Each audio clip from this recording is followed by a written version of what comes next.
रुद्रपुर हिमालय की तलहटी में बसा एक छोटा सा गांव घने जंगलों और ऊंचे पहाड़ों के बीच छिपा था। सूरज की किरणें जंगल की घनी छतरी को भेद कर मुश्किल से जमीन तक पहुंचती थी। रातें इतनी सन्नाटेदार थीं कि हवा की हर सनसनाहट डर पैदा करती थी। गांव के लोग सादगी से जीते थे, लेकिन उनके मन में एक अनजाना डर हमेशा बना रहता था। इस डर की जड़ थी जंगल में बने एक प्राचीन मंदिर की कहानियां, जहां एक रहस्यमय साधु और उसका हरा तोता रहता था। तोते की रक्त लाल आंखें और उसकी भविष्यवाणियां गांव वालों को बेचैन करती थीं। लोग कहते थे कि वो साधारण पक्षी नहीं, बल्कि कोई जादुई प्राणी था। रुद्रपुर का इतिहास भी कम रहस्यमय नहीं था। सैकड़ों साल पहले इस गांव की रक्षा एक योद्धा राजकुमारी रक्षा ने की थी। रक्षा, जिसे लोग जंगल की रानी कहते थे, ने अपने साहस और जादुई शक्तियों से भयंकर राक्षस को हराया था। किंवदंती थी कि रक्षा ने अपनी आखिरी सांस में एक श्राप दिया था। उसकी तलवार, जिसे सत्य दृष्टि कहा जाता था, मंदिर में रखी थी और कहा जाता था कि वो तलवार सत्य को उजागर करती थी। लेकिन रक्षा की कहानी अब सिर्फ एक मिथक थी, जिसे गांव के बूढ़े रात में बच्चों को सुनाते थे। गांव के पास राजा विक्रमादित्य का भव्य महल था। राजा अपनी बुद्धिमानी और न्यायप्रियता के लिए प्रसिद्ध थे, लेकिन उनकी रानी देवंती अपने रहस्यमय व्यवहार और चालाक मुस्कान के लिए जानी जाती थी। देवंती का अतीत एक रहस्य था। वो कभी रुद्रपुर की एक साधारण लड़की थी, जिसने अपनी चतुराई और सौंदर्य से राजा का दिल जीत लिया था। लेकिन गांव में फुसफुसाहट थी कि उसने अपने अतीत को छिपाने के लिए कई झूठ बोले थे। कुछ का मानना था कि वो उस साधु की शिष्या थी जिसने उसे जादुई मंत्र सिखाए थे। महल के मंत्री कालिदास एक चतुर और कुटिल व्यक्ति थे। उनकी निष्ठा पर हमेशा सवाल उठते थे। वो हमेशा सही समय पर सही बात कहकर राजा का भरोसा जीत लेते थे, लेकिन उनकी आंखों में एक चमक थी जो धोखे का संकेत देती थी। गांव में 3 दोस्त, केशव, विक्रम और लखन, अपनी मेहनत और ईमानदारी के लिए जाने जाते थे। केशव एक संवेदनशील और डरपोक लड़का था, जो हर रहस्य को जानने की जिज्ञासा रखता था। विक्रम साहसी और थोड़ा घमंडी था, जो हर डर को हंसी में उड़ा देता था।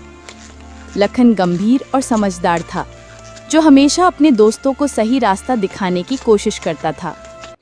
लेकिन एक रात की घटना ने रुद्रपुर की शांति को चूर-चूर कर दिया।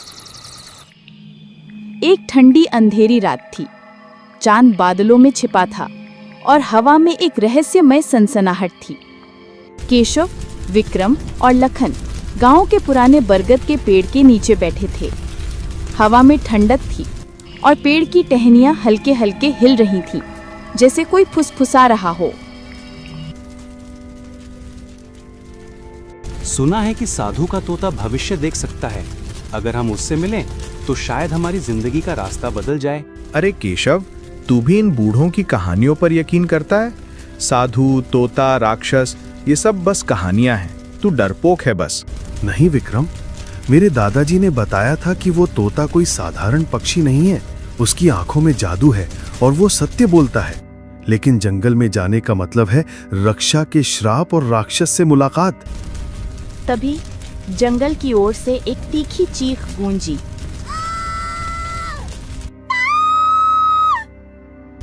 तीनों सहम गए।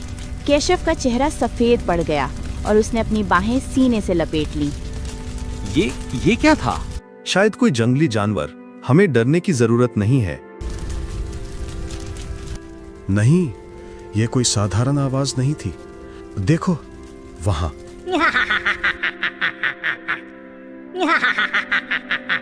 उनके सामने से एक काली छाया तेजी से गुजरी। वो इतनी तेज थी कि कोई उसका चेहरा नहीं देख पाया। केशव ने डर से विक्रम का हाथ पकड़ लिया। हमें यहाँ से जाना चाहिए, ये जगह ठीक नहीं है। लेकिन लखन ने सिर हिलाकर मना कर दिया। हम सुबह साधु से मिलने जाएंगे। अगर तोता सचमुच भविष्य बता सकता है तो हमें इसका सच जानना होगा। तीनों ने तय किया कि वे अगली सुबह जंगल में जाएंगे, लेकिन उनके दिलों में एक अजीब सा डर बैठ गया था। रात को सोते समय केशव ने एक सपना देखा। उसमें एक राक्षस उसका पीछा कर रहा था। उसका चेहरा डरावना था। तोते की आवाज गूंज रही थी, सच से डर मत, लेकिन धोखे से बच। केशव पसीने से भीगकर जाग गया। उसका दिल तेजी से धड़क रहा था। महल में राजा विक्रमादित्य, रानी देवंती और मंत्री कालिदास रात के भोजन पर बैठे थे। मेज पर सोने की थालियां चमक रही थीं, लेकिन माहौल में एक अजीब सा तनाव था। देवंती का चेहरा उदास था और वो बार-बार खिड़की की ओर देख रही थी, जैसे कोई इंतजार कर रही हो। उसकी आंखों में एक रहस्यमयी चमक थी। देवंती, तुम आज कुछ परेशान सी हो, क्या बात है? कुछ नहीं मेरे स्वामी, बस जंगल की हवाएं आज कुछ बेचैन सी लग रही हैं। लेकिन देवंती का मन अशांत था। उसका अतीत उससे सता रहा था। वो रुद्रपुर की एक साधारण लड़की थी, जिसका परिवार गरीबी ने डूबा था। एक दिन जंगल में उसकी मुलाकात एक साधु से हुई थी, जिसने उसे जादुई मंत्र और आकर्षण की शक्ति सिखाई थी। साधु ने कहा था, ये मंत्र तुम्हें शक्ति देंगे, लेकिन तुम्हें अपना अतीत हमेशा छिपाना होगा। अगर सत्य दृष्टि तलवार ने तुम्हारा सच देख लिया तो तुम्हारा अंत निश्चित है। देवंती ने इन मंत्रों का उपयोग कर राजा को अपने वश में किया और रानी बन गई, लेकिन उसे डर था कि साधु का तोता उसका सच उजागर कर सकता है। महाराज, मुझे खबर मिली है कि गांव के कुछ लोग जंगल में साधु से मिलने की योजना बना रहे हैं। क्या ये ठीक है कि लोग उस जादूगर के पास जाएं? साधु एकांतवासी है, लोग उससे डरते हैं। फिर भी अगर कोई उसे परेशान करने की कोशिश कर रहा है तो हमें सावधान रहना होगा। कालिदास, तुम इसकी जांच करो। कालिदास ने सिर झुकाया, लेकिन उसकी आंखों में एक चमक थी, जैसे वो कोई गुप्त योजना बना रहा हो। रानी देवंती ने चुपके से कालिदास की ओर देखा और एक हल्की सी मुस्कान दी। उनके बीच एक गुप्त समझौता था। कालिदास को देवंती के अतीत का राज पता था और वह इसका फायदा उठाने की योजना बना रहा था। रात ढलने से पहले कालिदास ने एक गुप्त संदेशवाहक को जंगल की ओर भेजा। उसने संदेशवाहक को कुछ निर्देश दिए और कहा, ये काम चुपके से करना, किसी को भनक नहीं लगनी चाहिए। संदेशवाहक ने सिर हिलाया और जंगल की ओर निकल गया।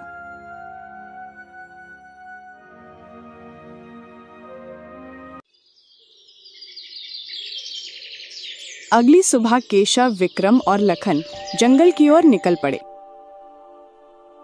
जंगल इतना घना था कि सूरज की किरणें जमीन तक नहीं पहुंच पाती थी। पेड़ों की टहनियां आपस में टकरा रही थीं और हर कदम पर अजीब सी आवाजें सुनाई दे रही थी। हवा में एक सनसनाहट थी, जैसे कोई फुसफुसा रहा हो। मुझे लगता है हमें वापस चले जाना चाहिए। ये जंगल ठीक नहीं है। क्या तुमने रक्षा की कहानी नहीं सुनी? उसने राक्षस को हराया था, लेकिन उसका श्राप अभी भी जंगल में है। अब पीछे नहीं हटना केशव, तूने ही तो हमें यहाँ खींचा है। रक्षा की कहानी बस एक मिथक है। चुप रहो दोनों। रक्षा कोई मिथक नहीं थी। मेरे दादाजी ने बताया था कि उसकी तलवार सत्य दृष्टि अभी भी मंदिर में है। वो तलवार सच को उजागर करती है। सुनो, कोई आवाज आ रही है। वे रुक गए। दूर से एक मधुर स्वर सुनाई दिया, जैसे कोई मंत्र पढ़ रहा हो। वे उस दिशा में बढ़े और एक पुराने खंडित मंदिर के सामने पहुंचे। मंदिर की दीवारों पर रक्षा की कहानियां उकेरी गई थीं। उसकी तलवार, राक्षस और उसका बलिदान। मंदिर के बाहर एक बूढ़ा साधु ध्यान मग्न बैठा था। उसके कंधे पर एक हरा तोता बैठा था, जिसकी आंखें रक्त लाल चमक रही थीं।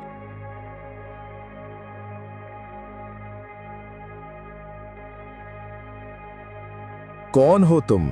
इस पवित्र स्थान पर क्यों आए हो? क्या तुम रक्षा के श्राप को चुनौती देने आए हो? महात्मा, हम आपके तोते के बारे में सुनकर आए हैं। क्या ये सच है कि ये भविष्य बता सकता है? मेरा तोता सत्य बोलता है, लेकिन सत्य सुनने की हिम्मत कम ही लोगों में होती है।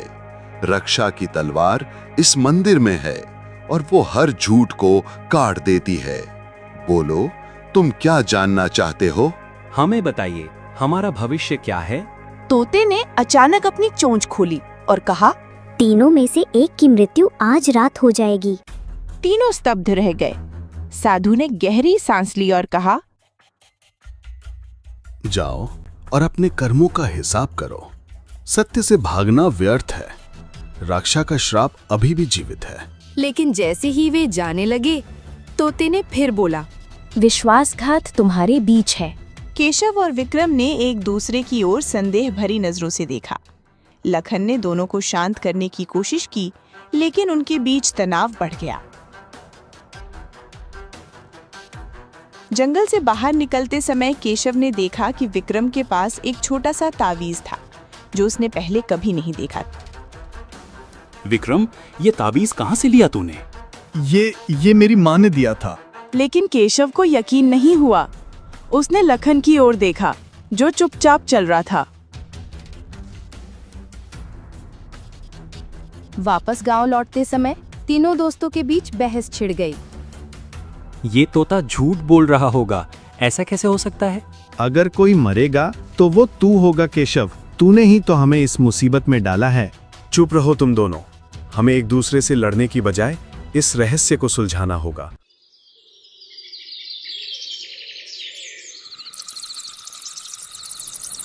लेकिन उस रात गांव में एक भयानक घटना घटी।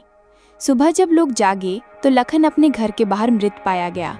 उसका चेहरा भय से विकृत था और उसके गले पर अजीब से निशान थे, जैसे किसी ने उसे दबोच लिया हो। गांव में हड़कंप मच गया। ये कैसे हो गया? तोते की बात सच थी। किसी ने हमें डराने के लिए ये किया। मुझे लगता है ये राक्षस का काम है। लेकिन केशव को विक्रम पर शक हो रहा था।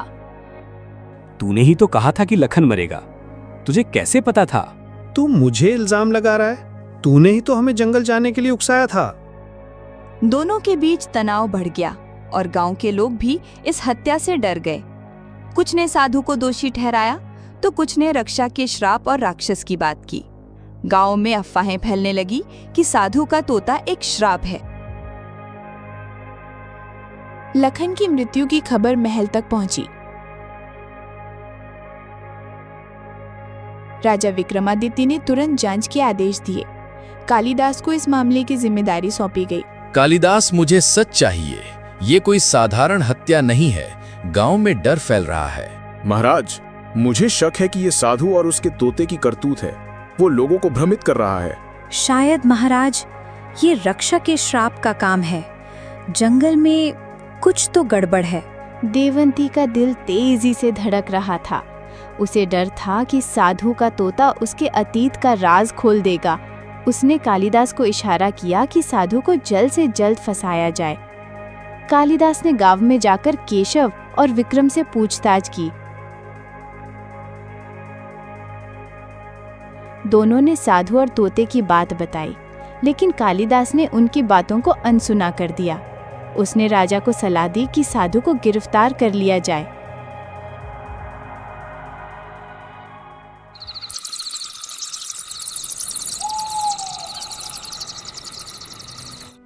उसी रात कालिदास ने चुपके से रानी देवंती से मुलाकात की। कालिदास, अगर तोता बोलता रहा तो मेरा अतीत सबके सामने आ जाएगा। हमें इसे चुप करना होगा। चिंता मत करो रानी। साधु को फंसाने के बाद तोता हमारे कब्जे में होगा। फिर हम उसकी शक्ति का उपयोग करेंगे। लेकिन उनकी बातचीत को एक सैनिक ने सुन लिया, जो गलती से वहां मौजूद था। उसने यह सब राजा को बताने की ठानी, लेकिन इससे पहले कि वो राजा तक पहुंचता, उसका शव जंगल में पाया गया। उसके गले पर वही अजीब निशान थे जो लखन के गले पर थे।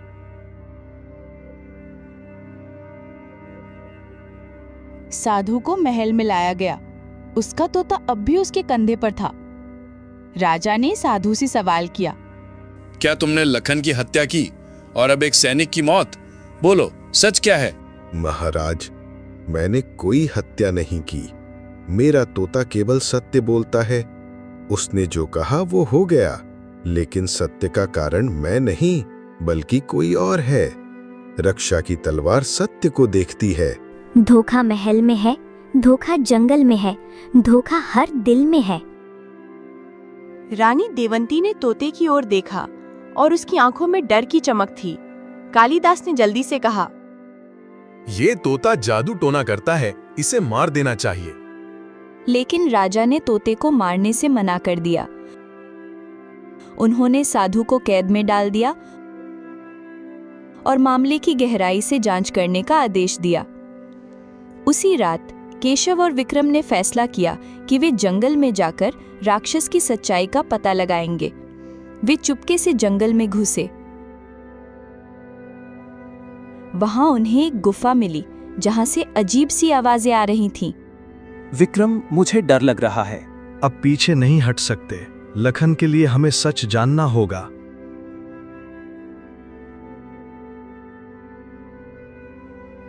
गुफा के अंदर उन्हें एक विशालकाय आकृति दिखी जिसके चेहरे पर नकाब था। वो राक्षस जैसा दिखता था, लेकिन उसकी आवाज इंसानी थी। तुम यहाँ क्यों आए? क्या तुम भी सत्य जानना चाहते हो? हाँ, हमें बताओ लखन की मौत का राज क्या है? सत्य तुम्हारे सामने है, लेकिन तुम उसे देख नहीं सकते। जाओ और अपने महल में जवाब खोजो। लेकिन तभी केशव ने गुफा में एक चमकती हुई वस्तु देखी, एक चाकू जिस पर खून के निशान थे। उसने चुपके से चाकू उठा लिया और विक्रम को दिखाया। ये वही चाकू है जो लखन के पास था। विक्रम ने चाकू को ध्यान से देखा और कहा, हमें इसे राजा को दिखाना होगा। लेकिन जैसे ही वे गुफा से बाहर निकले, एक और छाया उनके सामने से गुजरी। केशव ने चीखते हुए कहा, वो राक्षस था। वापस गांव पहुंचते ही विक्रम ने केशव पर शक करना शुरू कर दिया। तूने चाकू क्यों छिपाया? क्या तूने ही लखन को मारा? तू मुझे बदनाम कर रहा है। तूने ही तो मुझे गुफा में अकेले छोड़ने की कोशिश की थी।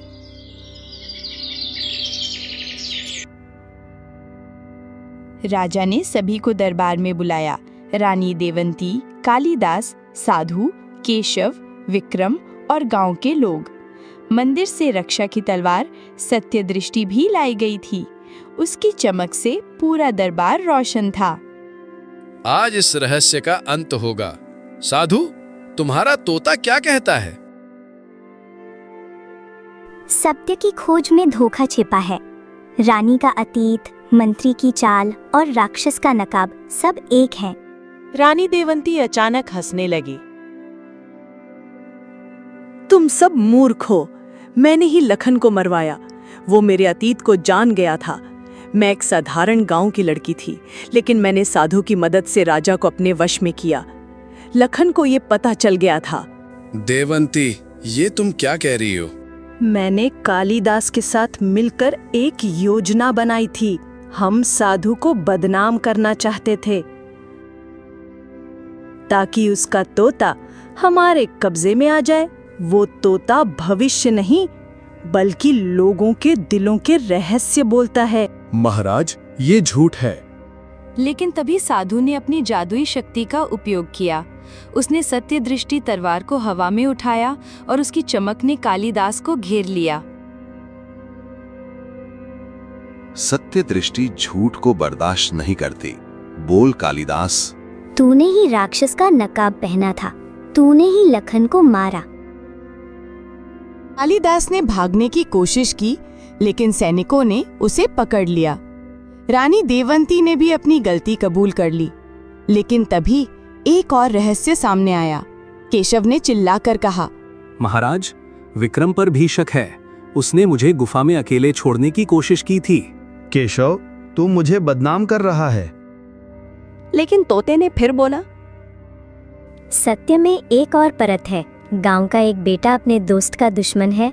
जांच में पता चला कि विक्रम ने लखन से जलन के कारण उसकी हत्या में कालिदास की मदद की थी। लेकिन सबसे बड़ा खुलासा तब हुआ जब साधु ने राजा की ओर देखा और कहा, महाराज, आपका भी एक सच है जो आपने छिपाया है। आपने देवंती को रानी बनाया ये जानते हुए कि उसका अतीत संदिग्ध था। आपने गांव वालों से ये सच छिपाया क्योंकि आपको डर था कि आपकी साख पर दाग लगेगा। राजा का चेहरा शर्म से लाल हो गया। हाँ, मुझे देवंती के अतीत के बारे में संदेह था, लेकिन मैंने उसे नजरअंदाज किया। मैंने अपने लोगों को धोखा दिया।